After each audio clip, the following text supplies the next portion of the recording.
مہربانی یہ ماں حجت الاسلام والمسلمین علامہ جناب باقر عباس زیدی صاحب کے سرکار کے گزارش توجہ ارج مجلس خطاب فرمائے جناب سید باقر عباس صاحب زیدی صاحب نعرہ صلوات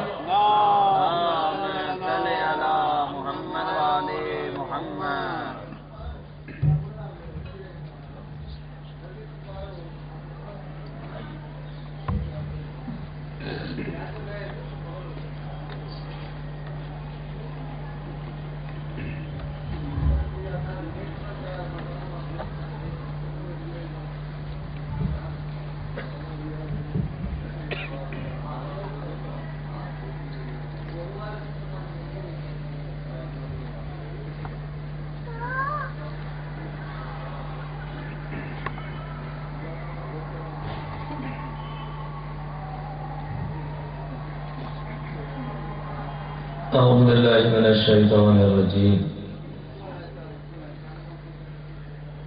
بسم الله الرحمن الرحيم الحمد لله رب العالمين بارئ الخلائق أجمعين والصلاة والسلام على أشرف الأنبياء والمرسلين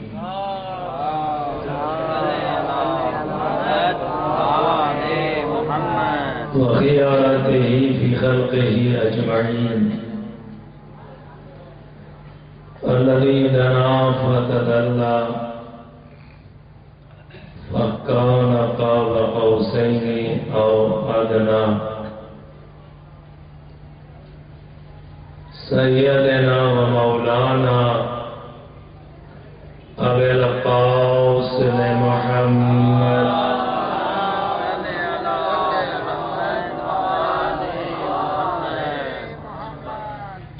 وعلى أهل بيته الطيبين الطاهرين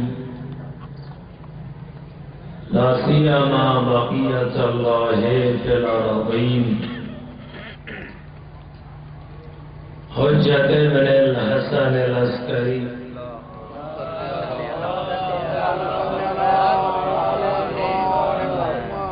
روحي وأرواح العالمين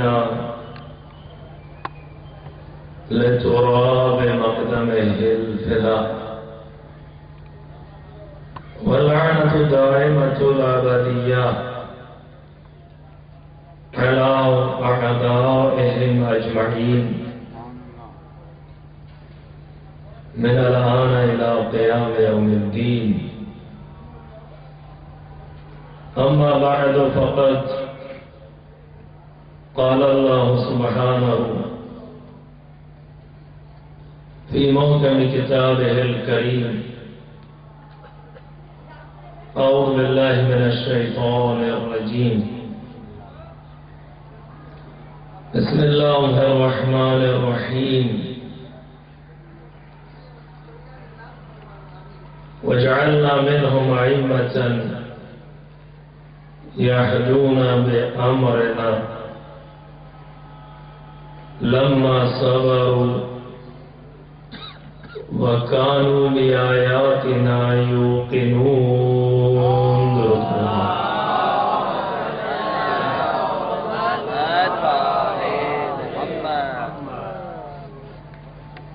سورہ سجدہ کی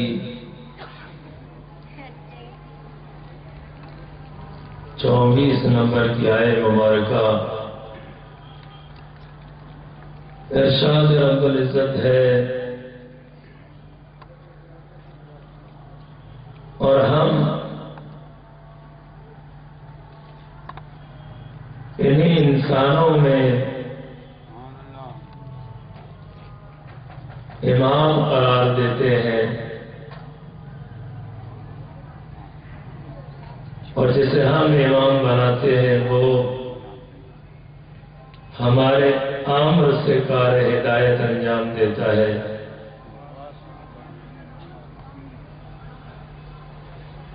اور یہ مقام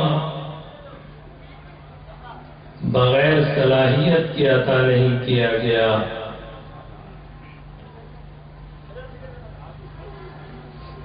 جب انہوں نے مقام صبر کو پا لیا تب ہم نے یہ مقام امامت انہیں دیا. وَكَانُوا بِآيَاتِنَا يُوقِنُونَ. اور یہ وہ ہستیاں ہیں جو ابتدائے تخلیق سے مقام یقین پر فائز ہے.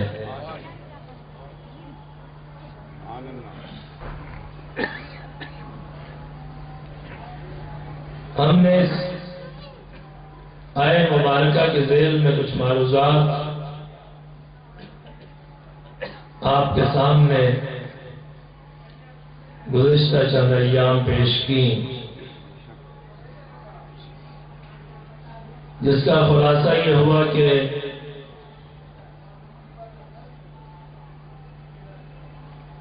امام کا تعین خداوند عالم فرماتا ہے. ہادی کا مقرر کرنا خداوند عالم کی جانب سے ہے. کسی کو حق نہیں کہ وہ اپنی مرضی کے مطابق جسے چاہے امام بنا لے. ہم امام مقرر کرتے ہیں.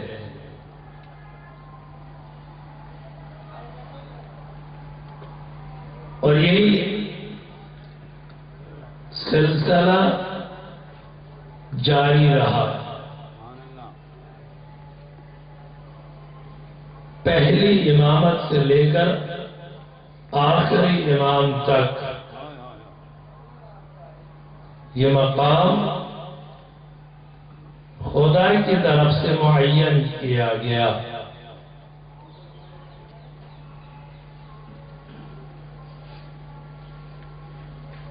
سورہ مائدہ میں ارشاد ہوا انما ولیکم اللہ ورسولہ والذین آمنوا الذین یقیمون الصلاۃ ویؤتون الزکاۃ وہم راکعون.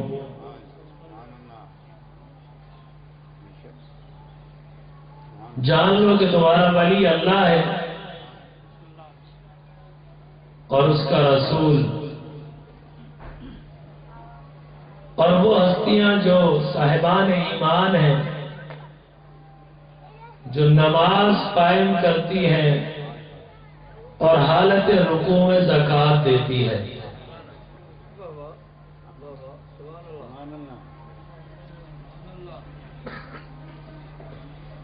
بس خدا عالم نے صاحبان ولایت کا اعلان کیا. سب سے بڑا ولی اللہ ہے. انما ولیکم اللہ.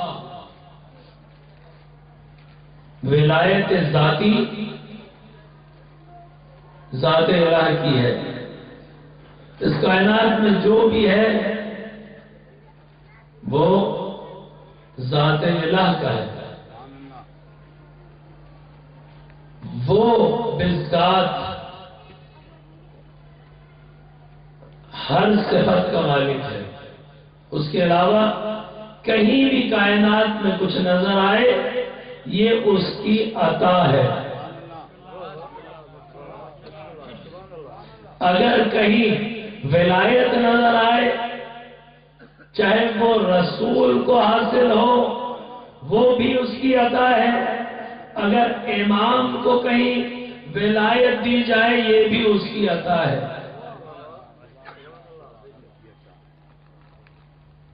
اس نے امام معین کیا ہے. لہذا سورہ مائدہ میں ارشاد ہوا انما ولیکم اللہ ورسولہ. تمہارا ولی اللہ ہے اور اس کا رسول. والذین آمنوا. اور صاحبان ایمان.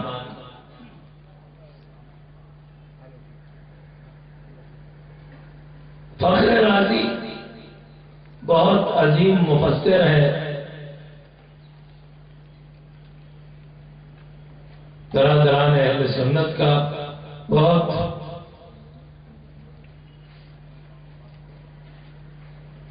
عالم و فاضل، تفسیر کبیر معروف کتاب ہے جناب فخر رازی کی۔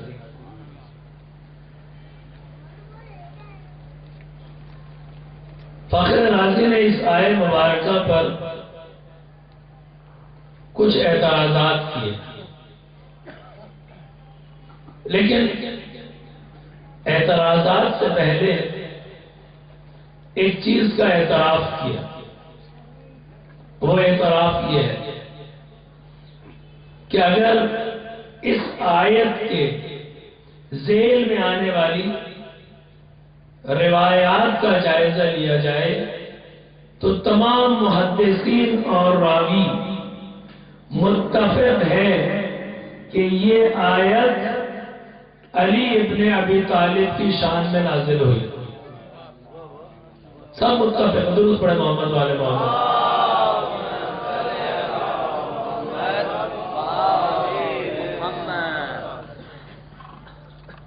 تمام راویان اور محدثان متفق ہیں،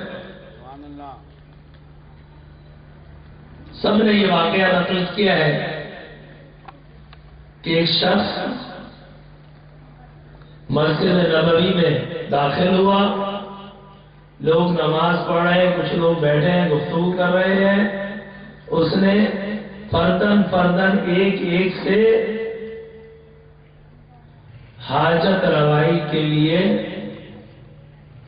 استدعا کی، تقاضا کیا کہ میں محتاج ہوں، مجھے کچھ دیا جائے، لیکن کسی نے کچھ نہ دیا، یہاں تک کہ امیر المومنین جو اس وقت حالت نماز میں تھے، اور جب یہ آپ کے قریب پہنچا تو آپ حالت رکوع میں تھے، اس موقع پر اس نے سوال کیا، امام نے حالت رکوع میں اپنی انگشتر اتار کر اسے دی اور اس کی حالت رکوع میں حاجت روائی کی۔ حالت رکوع میں زکوٰۃ کے جو پیمانے صدقہ بھی قرآن کریم میں آئی ہے اسے عطا کیا۔ اس نے یہ انگشتر لی اور باہر کی طرف چلا،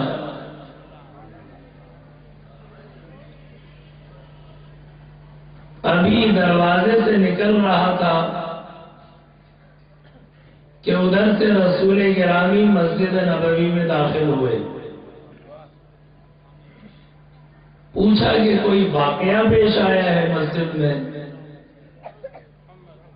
اس نے کہا کہ ہاں، میں نے لوگوں سے مطالبہ کیا، کسی نے کچھ نہیں دیا، ایک شخص نے جو حالت رکوع میں تھا اس نے مجھے یہ انگشتر دی ہے۔ اس نے یہ نقل کیا، رسول خدا نے فرمایا اللہ اکبر، اللہ اکبر۔ ادھر اس نے تمہیں یہ دیا، ادھر جبرائیل یہ آیت لے کے نازل ہوئے، انما ولیکم اللہ ورسولہ والذین آمنوا الذین یقیمون الصلاۃ ویؤتون الزکاۃ وہم راکعون۔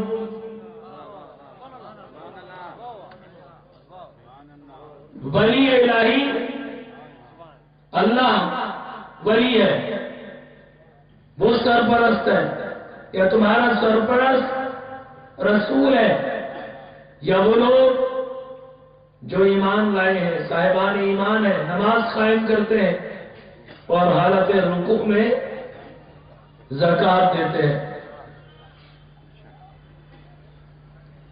بس فخر رازی نے اس آیت کے ذیل میں یہ تفسیر کبیر میں تحریر کیا کہ یہ آیت علی کی شان میں نازل ہوئی۔ تمام راوی، تمام محدثین متفق ہیں۔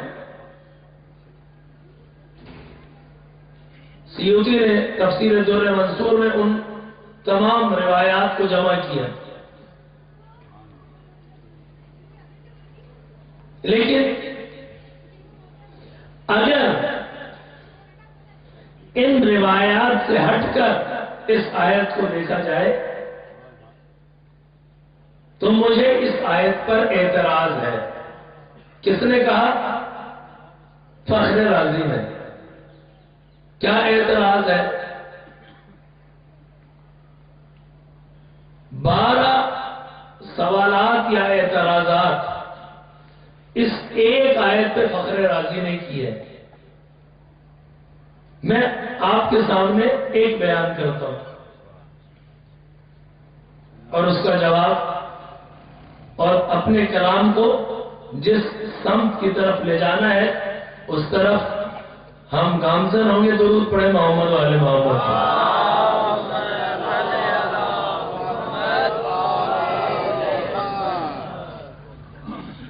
اعتراض کیا کہ اگر راویوں کی یہ بات مان لی جائے کہ اس وہم راکعون سے مراد علی ہے، تو میرا اعتراض یہ ہے کہ خداوند عالم نے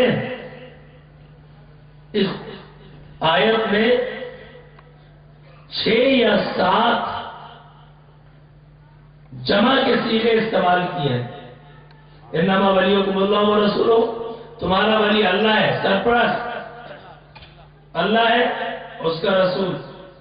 ان کے بعد والذین، یہ الذین کا لفظ جمع کا صیغہ،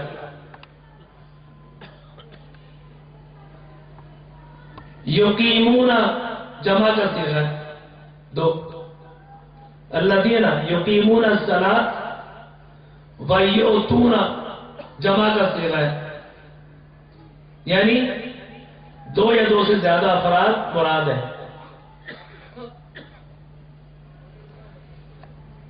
یؤتون الزکاۃ وہم، لفظ ہم چوتھا صیغہ ہے جو جمع کا صیغہ ہے۔ راکعون جمع کا صیغہ ہے۔ بس 5 صیغے جمع کے استعمال ہوئے۔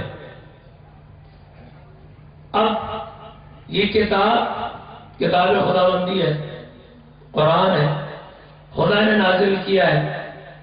کیسے ممکن ہے کہ مراد ایک شخص ہو اور خدا وند متعال جیسی ہستی 5 مقام پر جمع کا صیغہ استعمال کرے؟ یہ اعتراض کیا کس نے؟ فخر رازی نے اس آیت پر۔ یہ اعتراض ہمیں اس کا جواب دینا ہے۔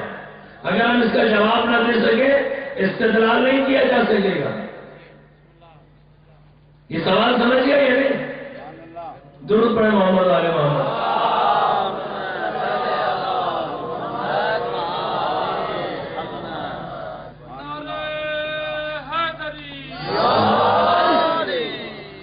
بس دیکھیں، سوال جب تک سوال نہیں سمجھے گا اس کا جواب سمجھ میں نہیں آئے گا۔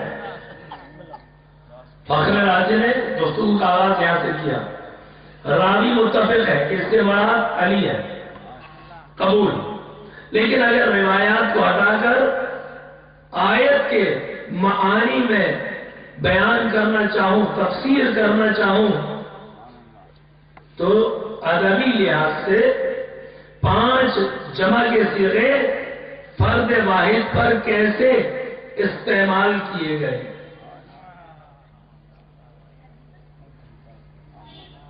یہ اعتراض۔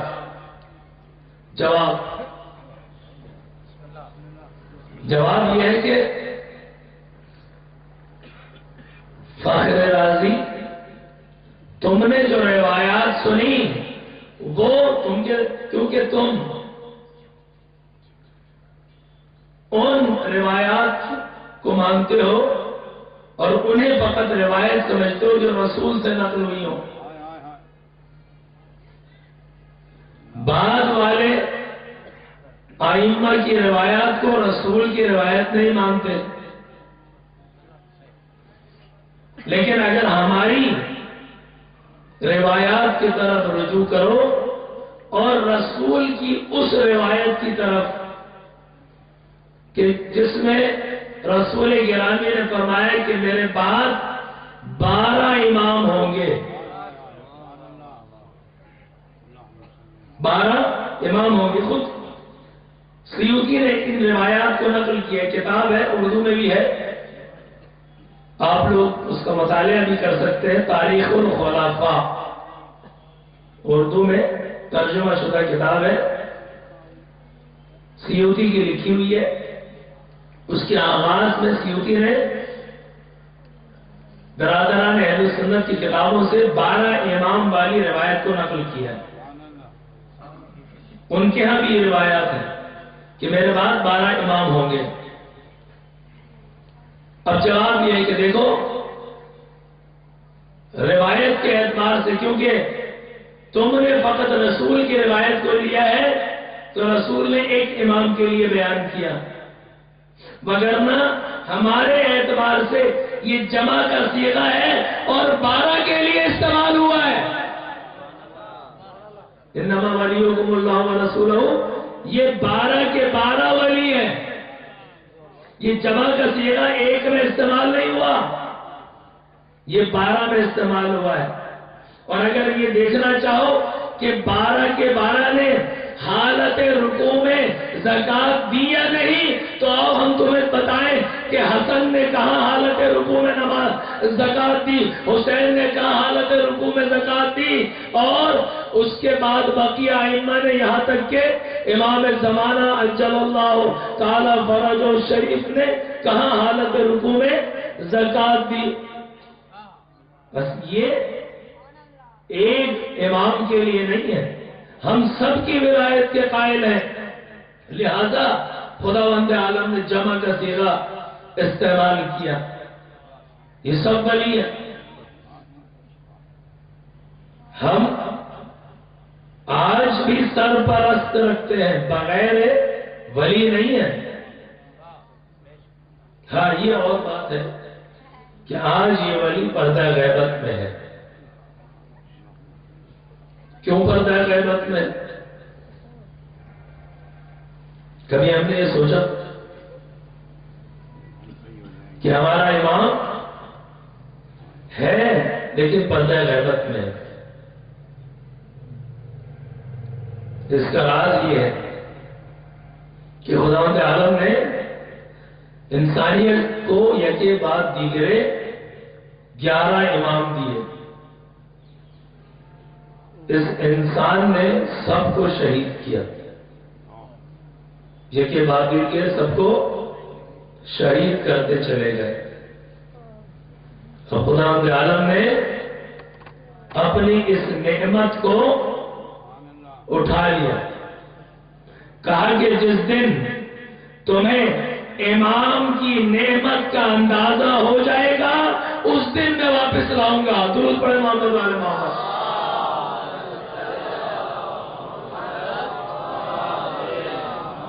اب ذرا طلب پیدا کرو، چاہو کہ وہ آئے، اس قابل ہو جاؤ کہ اس کی حفاظت کر سکو،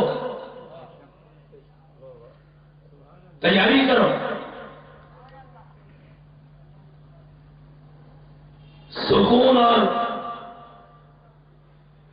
گمنام زندگی چھوڑ دو، امام کے جستجو میں لگ جاؤ. کیوں ہمارا امام ہم سے دور ہے؟ جدوجہد کرو، زمین ہموار کرو کہ وہ تشریف لائے. بس ہم بلا وارث نہیں ہیں، لیکن وارث پردہ غیبت میں ہے. اس کی وجہ ہم خود ہیں. انسان سبب بنا کے امام پردہ غیبت میں جائیں. کیوں؟ اس لیے کہ 11 نعمتیں یا کے بعد دیگرے دی، انسان نے اس نعمت کو نہیں سمجھا کہ یہ کیا ہے۔ خدا نے 12ویں کو اٹھا لیا، محفوظ کر لیا کہ جس دن اس نعمت کا تمہیں اندازہ ہو جائے گا، جس دن تمہارے دل میں تڑپ ایجاد ہو جائے گی کہ انسانیت کو عدل و انصاف چاہیے، دنیا کا کوئی نظام، کوئی سسٹم جب تمہیں عدالت اور انصاف نہ دے سکے، مایوس ہو جاؤ گے اور دل سے دعا کرو گے کہ ہم تیار ہیں اس الہی عدالت کے لیے۔ اس دن امام اذن دے، خدا اذن دے گا کہ امام ظہور فرمائے۔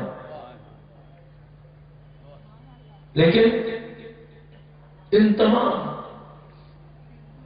مشکلات کے باوجود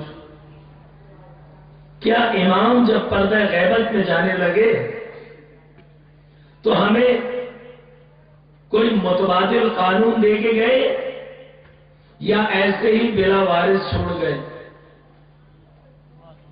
یہ ایک اہم مسئلہ ہے۔ امام کی 2 غیبتیں ہیں، ایک غیبت صغرا ہے، ایک غیبت کبرا۔ غیبت صغرا 70 سال پر مبنی تھی، جس میں امام کے 4 نمائندے تھے۔ وہ نمائندے امام سے ارتباط رکھتے تھے، کوئی بھی مسئلہ کوئی پوچھتا تھا تحریر کر کے دیتا تھا۔ یہ 4 نمائندے جو مختلف اوقات میں 70 سال کی غیبت میں نمائندے تھے، اس تحریر کو، اس سوال کو امام کی خدمت میں لے جاتے تھے، امام اس کا جواب تحریر فرما کر دیتے تھے۔ یہ جوابات ہماری روایات میں آئے ہیں۔ شیخ صدوق نے ان تمام جوابات کو روایات کی صورت میں ایک کتاب میں جمع کیا ہے۔ ان جوابات کا ایک خاص نام ہے، انہیں توقیعات کہا جاتا ہے۔ توقیع کہتے ہیں دستخط یا مہر کو، کیونکہ یہ امام کی مہر کے ذریعے جوابات واپس آتے تھے، اس کے نیچے امام کی مہر ہوتی تھی، لہذا ان روایات کو توقیعات کہا جاتا ہے، یعنی دستخط شدہ روایات۔ ان توقیعات میں سے ایک روایت، ایک شخص نے سوال کیا، امام نے اس کا جواب دیا۔ اس شخص کا سوال کیا ہے، شیخ صدوق نے اسے نقل کیا۔ سوال یہ ہے کہ آپ پردہ غیبت میں چلے گئے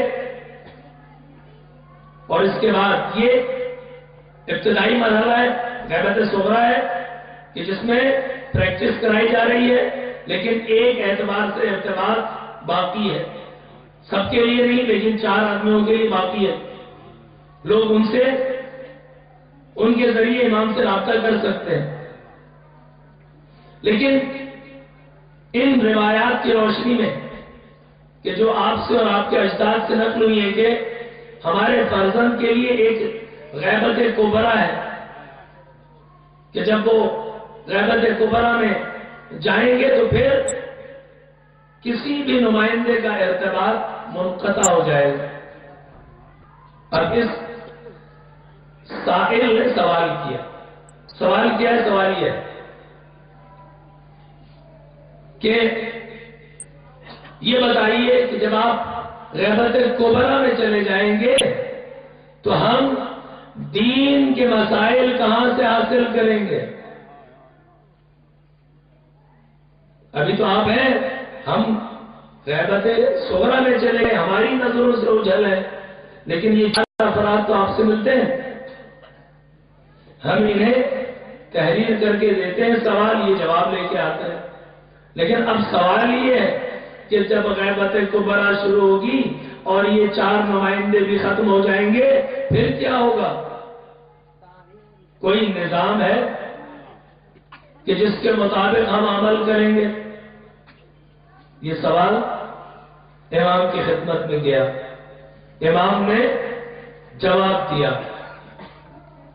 فرمایا اس قائل نے اور بھی کچھ سوالات کیے تھے، ان سوالات کے جواب کے بعد امام نے فرمایا کہ یہ سوال جو تم نے کیا ہے کہ غیبت کبریٰ میں ہمارے ماننے والوں کو کس مرکز پر، کس نقطے پر جمع ہونا ہے، تو سنو، فرمایا اما الحوادث الواقعہ، اب آنے والے دینی تمام مسائل میں فرجعوا فیہا الی روات احادیثنا، ان مسائل میں ہماری روایات کے بیان کرنے والوں کی طرف رجوع کرو۔ کس کی طرف رجوع کرو؟ جو ہماری روایات کا علم رکھتے ہیں، جو قرآن کا علم رکھتے ہیں، ان کی طرف رجوع کرو، وہ تمہارے لیے مرکز ہے۔ کس نے حکم دیا رجوع کرنے کا؟ امام نے حکم دیا رجوع کرو۔ کس کی طرف؟ ان علماء کی طرف جو ہماری روایات کے مطابق فتویٰ دیتے ہیں، ہماری روایات میں تحقیق کرتے ہیں، ہماری روایات کو نقل کرتے ہیں، ان کی طرف رجوع کرو۔ اس کے بعد کیا فرمایا؟ فرمایا فَإِنِّي جَعَلْتُهُمْ عَلَيْكُمْ حَاكِمًا، یاد رکھو کہ میں نے ان علماء کو تمہارے لیے حجت قرار دیا۔ وَأَنَا حجت اللہ، اور میں حجت خدا ہوں۔ بس ان علماء کو، ان مجتہدین کو میں نے تم پر حجت قرار دیا۔ میں اللہ کی حجت ہوں، اور جو بات میں کہتا ہوں وہ رسول کی طرف سے کہتا ہوں، اور جس نے میرے اور رسول کے قول کو نہیں مانا اس نے خدا کے قول کو نہیں مانا، اور جس نے خدا کے قول کو نہیں مانا اس نے خدا کی نسبت شرک کیا، وہ مشرک ہو گیا۔ بس دیکھیے، امام تشریف لے جا رہے ہیں لیکن ایک نظام دے کے جا رہے ہیں کہ میرے بعد متفرق نہ ہو جانا، میرے بعد منتشر نہ ہو جانا۔ میں نے ایک مرکزیت دی ہے، وہ مرکزیت کیا ہے؟ مجتہد، روایات کو بیان کرنے والا عالم، محقق، جو قرآن و اہل بیت کی روایات کا ماہر ہے، ان کی طرف رجوع کرو۔ اور آج تک جتنے بھی اہل بیت سے متعلق علوم ہیں وہ انہی ہستیوں نے محفوظ کیے ہیں۔ یہ جتنی روایات ہیں کس کے ذریعے ہم تک پہنچی ہیں؟ کس نے نقل کی ہے؟ یہ راوی ائمہ کے دور میں جنہوں نے روایات نقل کی تھی انہوں نے انہیں کتابوں میں محفوظ کیا، بعد میں آنے والے علماء نے انہیں مزید جمع کیا، لہذا شیخ کلینی نے اصول کافی لکھی، شیخ صدوق نے من لا یحضر الفقیہ کمال الدین، یہ تمام کتابیں جس میں روایات کو جمع کیا، خصال، شیخ توسی نے تہذیب الاستفسار، علامہ مجلسی نے ان تمام روایات کو ایک کتاب میں بہار کے نام سے جمع کیا. کس نے یہ کام کیا؟ محققین نے، مجتہدین نے. دین کو محفوظ کیا یا نہیں؟ آج جو ہمارے سامنے یہ دین ہے، میں اگر کوئی ایک بھی روایت پڑھتا ہوں انہی کی کتاب سے نقل کرتا ہوں. اگر آپ کو کہیں نماز پڑھنے کا طریقہ سکھایا گیا ہے وہ انہی روایات میں آیا ہے. کہیں اور سے کوئی علم حاصل نہیں ہوا. کتنی زحمتیں اٹھائی ان علماء نے دین کو محفوظ کرنے کے لیے، اسے کوئی بیان نہیں کر سکتا. یہ وہ علماء ہیں کہ جو امام کی خصوصی نظر اور تائید کے تحت کام کرتے تھے. ظاہراً ارتباط منقطع ہو گیا، لیکن ان کے اندر کتنا ایمان ہے کہ انہوں نے ہر چیز کو چھوڑ دیا ائمہ کی روایات کو جمع کرنے کی جستجو میں. شہر شہر گئے، روایات کو جمع کیا، جدوجہد کی. کتنے لوگ اسی راہ میں شہید ہو گئے، کتنے علماء. اب کوئی آج آ کر یہ کہے کہ جناب ہم تو مجتہد کی بات نہیں مانتے، تو بھائی آخر آپ خدا کے بندے ہیں یا نہیں؟ آج آپ پر ذمہ داری ہے کہ آپ کو اسلام کے قوانین کے مطابق زندگی گزارنا ہے، یا آپ آزاد ہو گئے؟ اگر ذمہ داری ہے تو کسی بھی مجتہد نے یہ نہیں کہا کہ تم میری تقلید کرو. تم آ جاؤ، خود مجتہد بن جاؤ. تمہارا راستہ کسی نے روکا ہے؟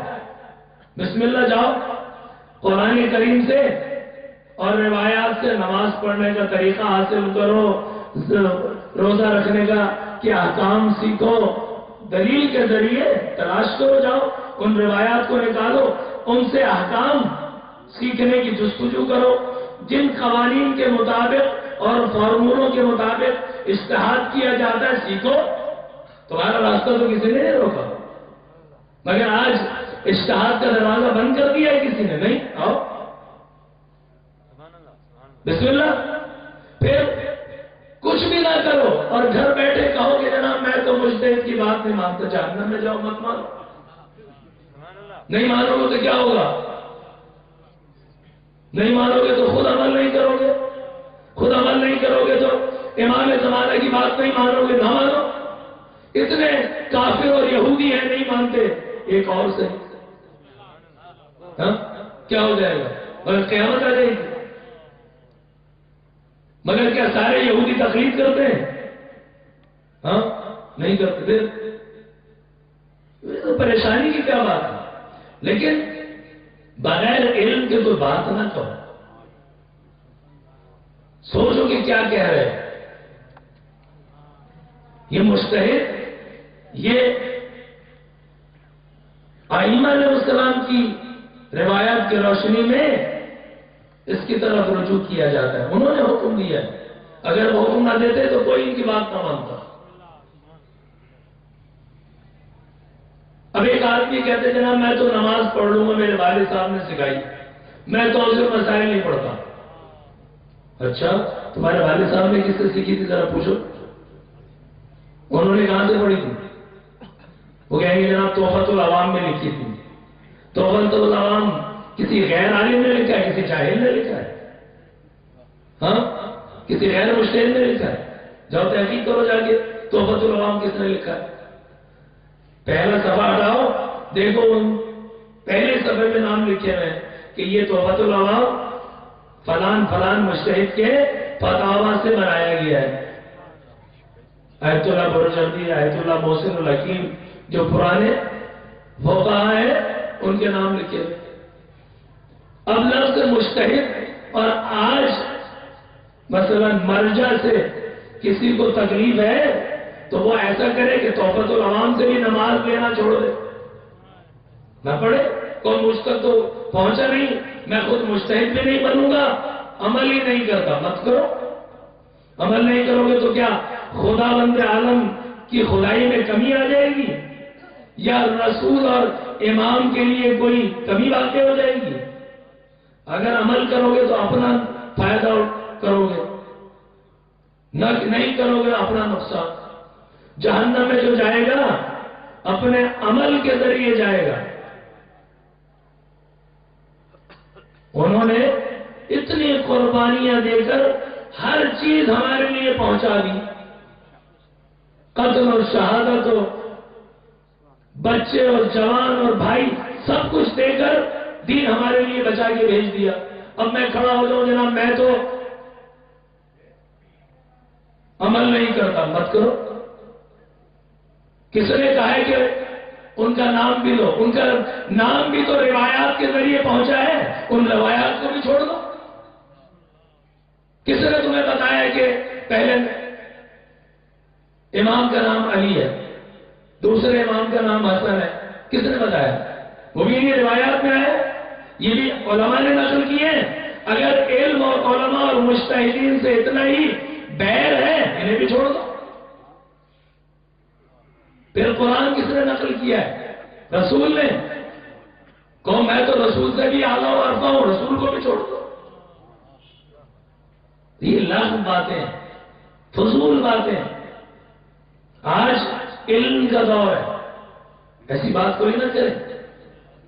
کسی نے راستہ نہیں روکا کسی کا۔ آپ زیادہ دیندار ہیں، آپ زیادہ رسول اور علی اور اہل بیت کو چاہنے والے ہیں، انہوں نے آپ کا راستہ تو نہیں روکا، انہوں نے تو راستہ کھولا ہوا ہے اجتہاد کا۔ آپ جائیں مدرسے میں، عربی سیکھیں، منطق سیکھیں، فلسفہ سیکھیں، علم حدیث سیکھیں، ٹھیک ہے، سر ماریں، زحمت اٹھائیں، جس طرح دوسرے مجتہدین نے زحمت اٹھائی ہے، 40 50 سال تحقیق کیا، چاہے آپ بھی تحقیق کریں، اسلام کے قوانین نکالیں، عمل کر۔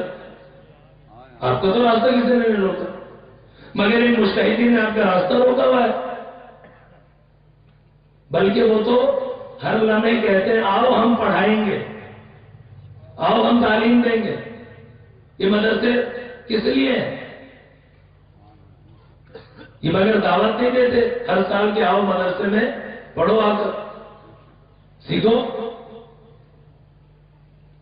جس طرح سے ہمارے معاشرے کو دوسرے علوم کی ذمہ داری کی ضرورت ہے، علم دین کی ضرورت ہے، مگر کیا آپ کے اس علاقے کو عالم کی ضرورت نہیں ہے؟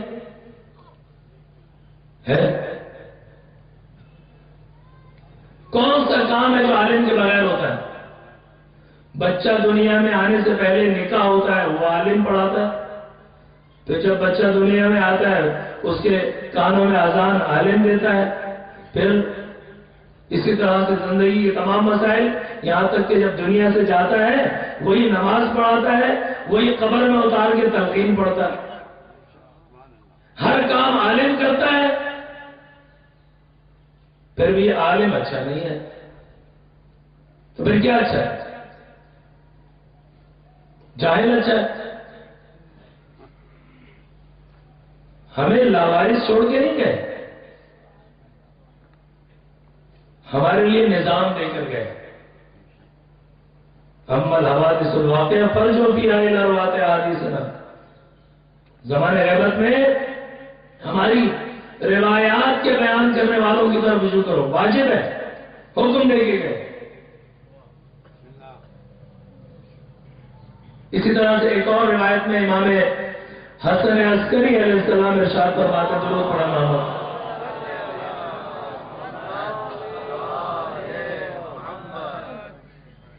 کیونکہ یہ غیبت کا مسئلہ فقط آخری ائمہ نے بیان نہیں کیا، خود رسول گرامی نے فرمایا کہ میرا فرزند غیبت میں جائے گا، لوگ ساتھ نہیں دیں گے، غیبت میں جائے گا۔ یہ رسول گرامی کی روایات میں سے ہے۔ تو سب جانتے تھے کہ اس طرح سے غیبت ہوگی، لہذا امام یازدہم، امام حسن علیہ السلام نے اپنے دور میں لوگوں کو آمادہ کرنا شروع کیا کہ جب غیبت کبریٰ شروع ہوگی تو کیا کرنا ہے. انہوں نے بھی آئندہ کی مرجعیت اور مجتہدین کی طرف رجوع کرنے کا حکم دیا.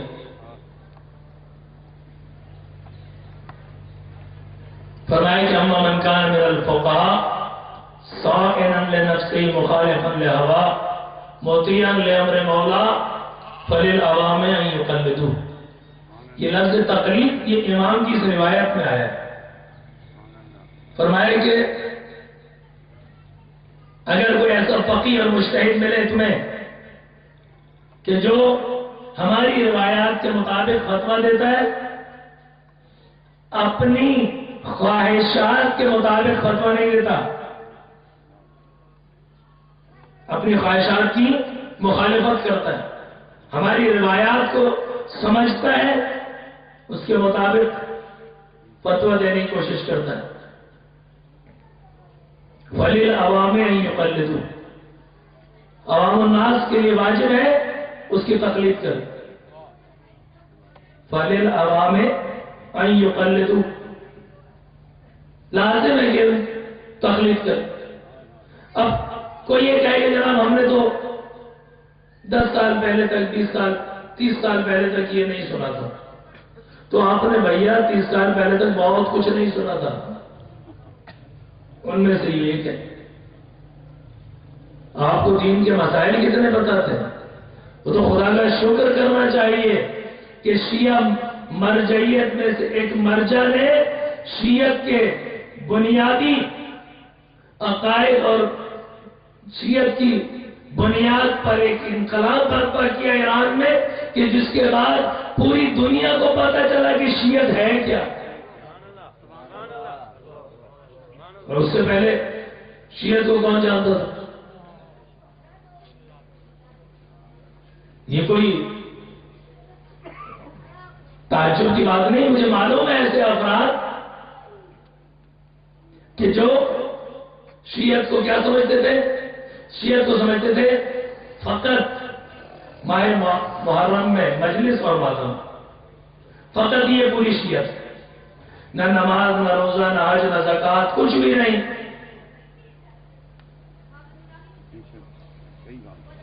یہی شیعت ہی پہلے. کیا واقعی یہی شیعت ہے پوری؟ پھر یہ ساری کتابیں اور یہ سب کس کی ہے؟ یہ روایات کس کی ہے؟ یہ علم اخلاق، یہ علم تفسیر، یہ سیرت اور یہ تمام احکام، کوئی مسئلہ ایسا نہیں ہے، کوئی مسئلہ زندگی کا کہ جس کے بارے میں ائمہ علیہ السلام نے حکم بیان نہ کیا. کوئی مسئلہ ایسا نہیں. کوئی ایک مسئلہ کسی کے ذہن میں ہے وہ لے آئے.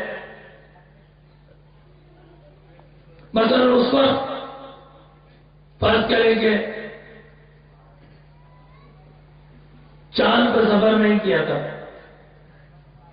اب انسان اگر چاند پہ چلا جائے، وہاں پہ رہنے لگ جائے، نماز کیسے پڑھے گا؟ کس طرح نماز پڑھے گا؟ یا ایسے علاقوں میں کہ جہاں 4-4 5-5 مہینے رات ہوتی ہے،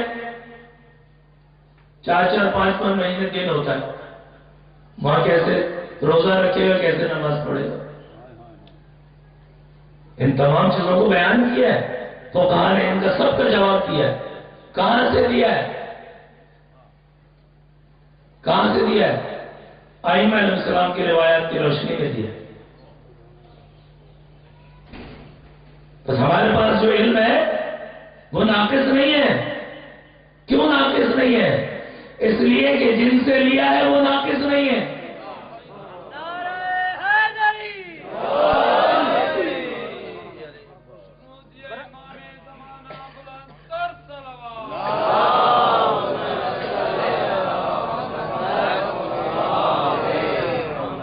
انہیں خدا نے امام قرار دیا ہے، وہ خود ساختہ امام نہیں ہے. وجعلنا منہم ائمۃ، ہم نے انہیں امام بنایا. کسی کو حق نہیں ہے کہ وہ اپنی مرضی سے امام بنائے. اب اگر امامت منحرف ہو جائے، قیادت کو منحرف کرنے کی کوشش کی جائے، جیسا کہ بنو امیہ نے چاہا، یزید نے حاکمیت کو چھیننا چاہا. یہ حاکمیت خدا کی طرف سے عطا کردہ، اس پہ قبضہ اور غصب کرنا چاہا. امام نے کیا فرمایا؟ ولید ابن عتبہ کی محفل میں فرمایا کہ صبح ہونے تو صبح دیکھیں گے کہ میں زیادہ حقدار ہوں کہ میری بیعت کی جائے یا یہ یزید جس کے لیے تم مجھ سے بیعت طلب کر. ممکن ہے کہ ایک عالم ایک جاہل کی بیعت کر لے، ایک عالم جو معصوم ہے ایک فاسق و فاجر کی بیعت کر لے. بس ان کی سازش کیا تھی؟ ان کی سازش یہ تھی کہ اسلام کے نظام حکمرانی کو تباہ کر دیں. امام نے فرمایا کہ میں تمہیں یہ کام نہیں کرنے دوں گا، چاہے مجھے کتنی بڑی قربانی دینا. قیامت تک کے لیے حق اور باطل کے درمیان ایسی دیوار کھڑی کر کے جاؤں گا کہ ہر دور میں تحقیق کرنے والا کبھی بھی تمہاری باطل حاکمیت کو قبول نہیں کرے. لہذا جب مروان نے آپ سے یہ درخواست کی کہ آپ بیعت کر لیں تو فرمایا کہ انا للہ و انا الیہ راجعون وعلی الاسلام السلام اذا بولیت الامت برائن مثل یزید. اس یزید جیسے کی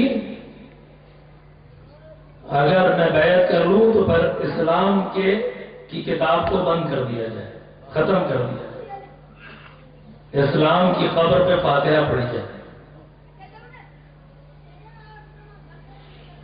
بس یہ حسین ابن علی ہے کہ سازش کو پہچانا کہ یہ کیا کرنا چاہتا ہے، مقابلہ کیا. آج اگر کوئی حسین ابن علی کا ماننے والا ہے تو اسے آج کی تمام سازشوں کو پہچاننا ہے. مجتہدین کے خلاف بھی اگر کوئی سازش ہے تو اسے پہچاننا ہے. شیعت میں مختلف باطل عقائد داخل کرنے کی کوشش اگر کوئی کر رہا ہے تو اسے پہچاننا ہے. جو سازشوں کو پہچانتا ہے وہ حسینی ہے. کیوں؟ اس لیے کہ امام نے اپنے دور کی سازش کو پہچانا، اس کا مقابلہ کیا. آج اگر کوئی حسینی بننا چاہتا ہے تمام سازشوں کو پہچانے، چاہے وہ عالمی ہو، امریکہ اور اسرائیل اور CIA اور موساد کی طرف سے ہو، چاہے وہ مقامی ایجنڈوں کی طرف سے ہو، سب کو پہچانے. سب کو پہچاننے کے بعد قیام کرے، مقابلہ کرے، اس کا اسے روکنے کی کوشش کرے. اب اگر یہ کام کوئی کر رہا ہے وہ حسینی ہے.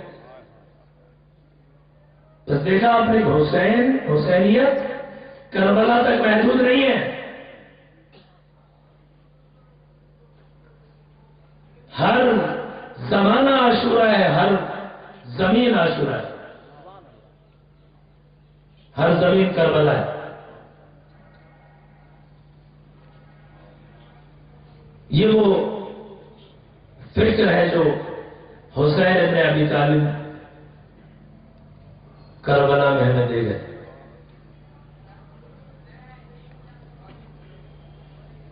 ہر زمین کربلا ہے، ہر زمانہ عاشورہ ہے. ہوشیار رہو، دین کے خلاف کہیں بھی کوئی بھی سازش کرے، سیسا پلائی ہوئی دیوار بن جاؤ. عقیدے کے خلاف، توحید کے خلاف، دین کے احکام کے خلاف کوئی کام کرے، پہچان لو اور اس کا مقابلہ کرو، چاہے تمہیں اپنا مال دینا پڑے. ہم تو سیکھنے کے لیے تیار نہیں ہیں تو دفاع کہاں سے کریں گے؟ ہم دین کو سیکھنے کے لیے تیار نہیں. کوئی سکھانے آئے تو کہتے ہیں مولوی آ گیا ہے سکھانے کے لیے، چھوڑو اس کو.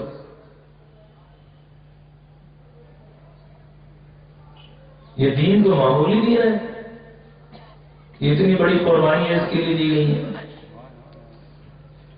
ہم ہر سال جمع ہوتے ہیں، حسین پہ گریا کرتے کس لیے؟ بے مقصد گریا کرتے. ان کا کام تھا شہید ہو جانا، ہمارا کام ہے فقط رونا؟ نہیں، انہوں نے شہادت دی ہے بامقصد، ہمیں اس مقصد کو پہچاننا ہے. اور مجلس اعضاء کا مقصد یہی ہے کہ یہاں حسین کے رازوں کو بیان کیا جائے. حسین کیا چاہتے ہیں ہم سے، اسے کھول کر بیان کیا جائے، ان کے خطبوں کو پڑھا جائے. انہوں نے خود اپنے مقاصد کو بیان کیا، کہا کہ اگر آپ کو یہ کام کرنا ہے تو مدینہ چھوڑنا پڑے گا. کہا کہ میں چھوڑ دوں، نہ فقط میں تنہا چھوڑوں گا، اپنے بچوں اور بیویوں کو بھی لے جاؤں گا. مکہ بھی چھوڑنا پڑے گا. کون سا مکہ؟ کہ جہاں پر اگر کوئی شخص قتل کر کے بھی آ جائے اور پناہ لے لے تو اسے وہاں سے نکالا نہیں جاتا. کہا کہ آپ کو حرم الہی میں بھی پناہ نہیں ملے گی. کہا میں مکہ بھی چھوڑ دوں. کہا کہ صحرا میں جا کر قربان ہونا پڑے گا. کہا مجھے قبول ہے. کہا کہ آپ کا پانی بند کر دیا جائے گا. کہا مجھے یہ بھی قبول ہے.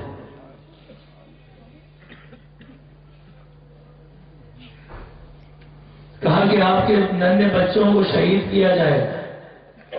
کہا مجھے قبول ہے. اصحاب کو قتل کیا جائے گا. قبول ہے. دین بچ جائے گا، دین محفوظ رہے گا. جوان بیٹے کو قتل کیا جائے گا. قبول ہے. کڑیل بھائی کا لاشا آپ کو دیکھنا پڑے گا. کہا مجھے قبول ہے. بچوں کی الاتش کی آوازیں سننی پڑے گی. کہا قبول.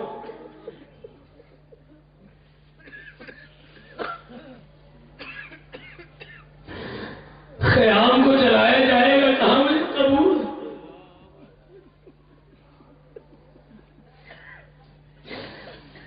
یہ اوباش خیموں میں گھسائیں گے اور بیویوں کی پالیاں چیریں گے. کہا قبول ہے.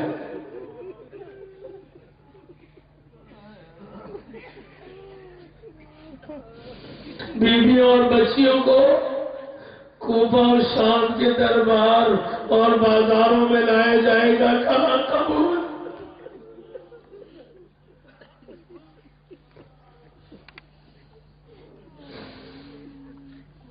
راوی کہتا ہے کہ جب یہ قافلہ کربلا کے قریب پہنچا تو امام گھوڑے کی زین پر سر رکھ کر کچھ دیر کے لیے غنودگی میں چلے گئے. ایک دم بیدار ہوئے اور یہ جملہ کہا، انا للہ و انا الیہ راجعون. امام کی گھوڑے کے ساتھ کڑی الجوان علی اکبر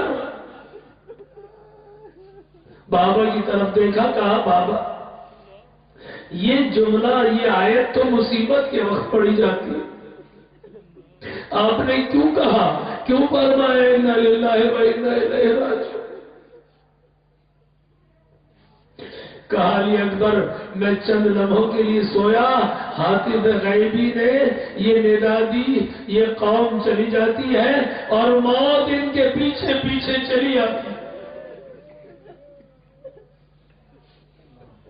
اب سنیں گے علی اکبر کا سوال کیا ہے؟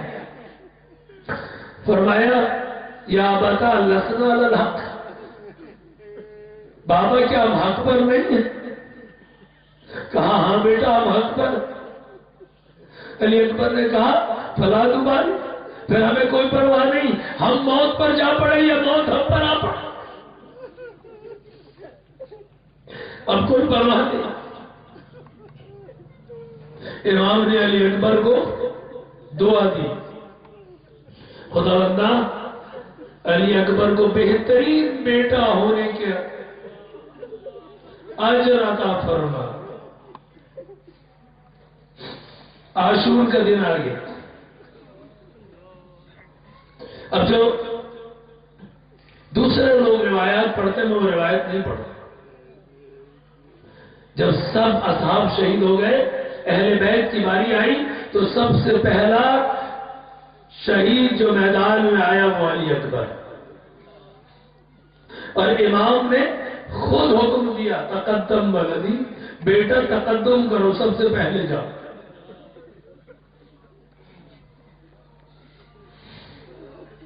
سب سے پہلے میدان میں جاؤ، سب سے پہلے میدان میں بھیجا، کیوں؟ کہ کہیں آنے والا مورخ یہ تحریر نہ کرے تاریخ میں کہ حسین نے اپنے سب سے بہترین قربانی کو آخر تک بچا کے رکھا۔ حکم دیا جاؤ تقدم ولدی، علی اکبر تیار ہو گئے۔ جب جانے لگے اب امام نے اپنے محاسن کو اپنے ہاتھوں میں لیا اور آسمان کی طرف دیکھا اور کہا اللہم اشہد علی ہؤلاء القوم، خداوند اب گواہ رہنا، اب وہ غلام میدان میں جا رہا ہے جو صورت کے اعتبار سے، سیرت کے اعتبار سے، خلقت کے اعتبار سے تیری نبی کی شباہت ہے۔ ہم جب تیرے نبی کی زیارت کا شوق پیدا کرتے تھے اسے دیکھ لیا کرتے،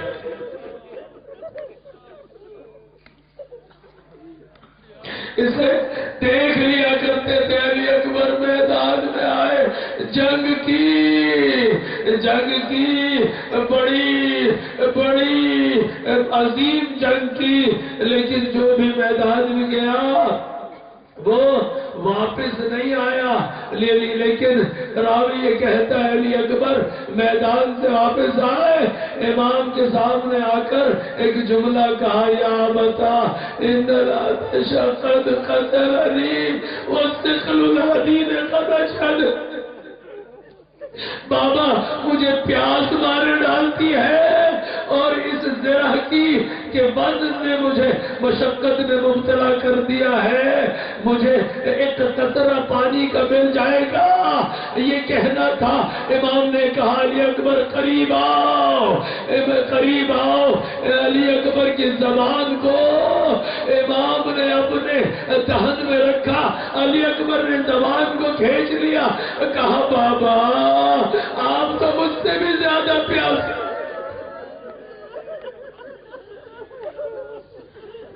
آپ تو مجھ سے بھی زیادہ پیاسے ہیں۔ مسئلہ کیا تھا؟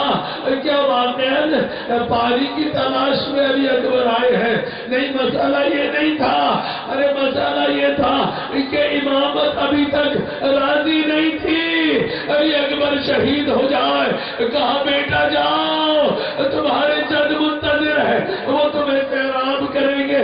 علی اکبر میدان میں آئے، جنگ کی، ایک لئی نے وار کیا، علی اکبر گھوڑے پر باغ لہرائے جائے، قریب تھا کہ گھوڑے سے گر جائے، لیکن میں بس یہی روایت پڑھتا ہوں۔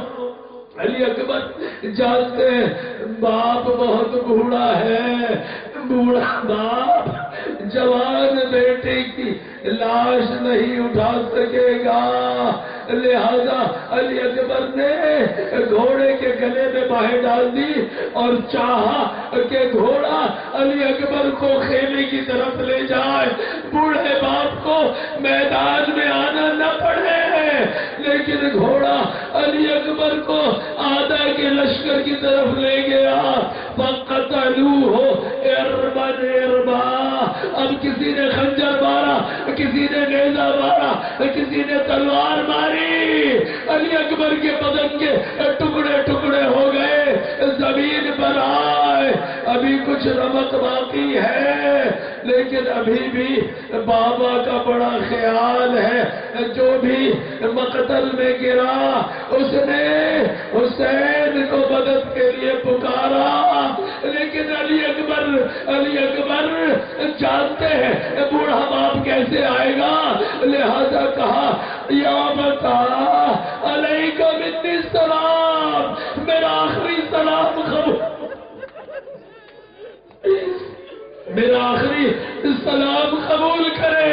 بابا تشریف نہ لائے، میرا آخری سلام قبول کرے، لیکن حسین چلے علی اکبر کی لاش پر آئے، اپنے چہرے کو علی اکبر کے چہرے پہ رکھا اور ایک جملہ کہا، فرمایا علی اکبر وَلَلدُّنْيَا بَعْدَكَ لَفَا، بیٹا تمہارے جانے کے بعد دنیا میں رہنا ناممکن ہو۔